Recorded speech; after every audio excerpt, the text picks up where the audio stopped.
Your agent is about to infiltrate a live or death poker game in the hidden back room of the Grand Casino. You're on the trail of an elite society of assassins, each of whom carries a signature playing card corresponding to their role. You receive intel from a 100% reliable source about how they operate.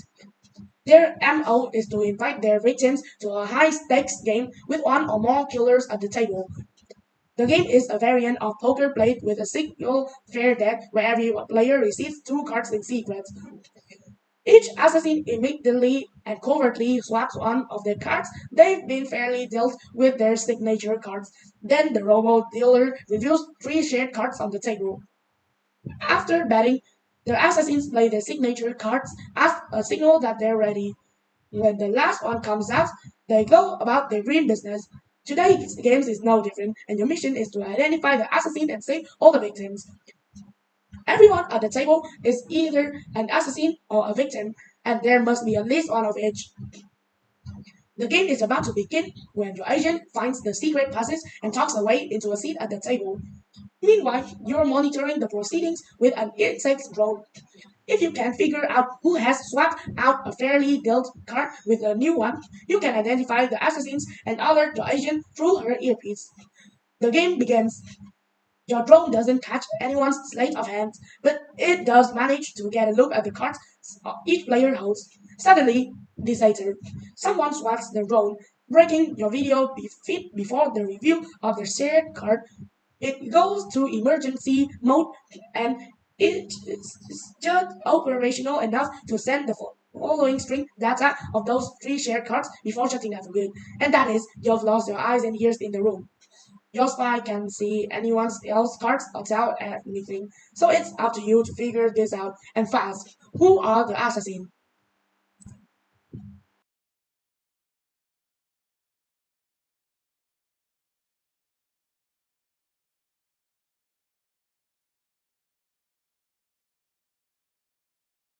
You can start combining the first two rules. The second tells us there are at least two queens, and the first that there's at least one king. So we must have two queens and a king. First rule tells us that the king is either in the middle or the left. That's all we can do for now. So let's look at the suits.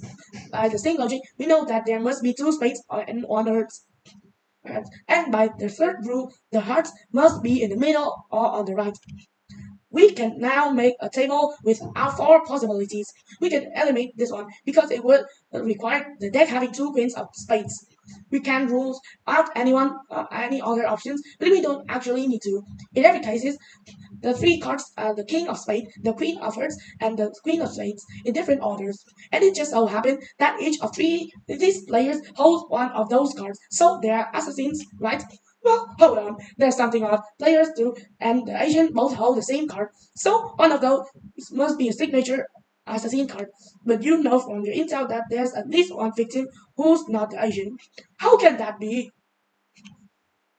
Oh no, there's only one possibility. Your spy is the assassin known as the King of Diamond, and been playing you this whole time. The only victim is player 2. You rush in, grab a hold of player 2 just before the bidding and make a run for it. On your way out, you lock eyes with a backstabbing partner. You search her features, despairing for any sign of remorse or apology, and you get back is a poker face.